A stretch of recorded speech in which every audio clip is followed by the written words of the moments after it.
Hi, today we're going to be revisiting a repair that I did 10 years ago. This was my own TV, 10-year anniversary. This video got nearly 2 million views, and I'd just like to show you this TV is still working.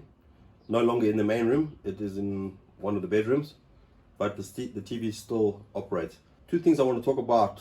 In the comments, a lot of people said they didn't have the option that I showed to fix the picture, which was solarized back to the normal picture. There is more than one menu on the Samsung TVs. If I press mute 119 enter, it brings up this menu, which is titled standalone menu. It has some options, but this is not the service menu. This is not the menu that you need in order to fix that problem that we had. Okay, so let me just power off the TV.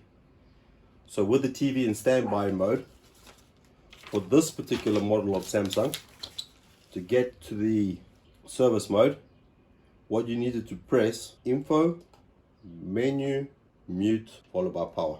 If you've done it correctly, it will power on with the menu showing. And there we go. So this is the service menu.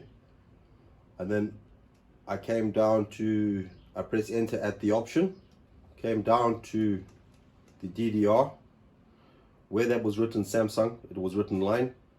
So here I had the option to change it from line to Samsung. Now it doesn't actually even show that option of line.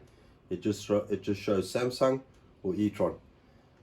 So I put it back to Samsung, restarted the TV, and everything was back to normal. So that's just an update on this TV, how it's doing 10 years later. Still working. Thanks for watching. Remember, there's always a fix, and we'll see you in the next one.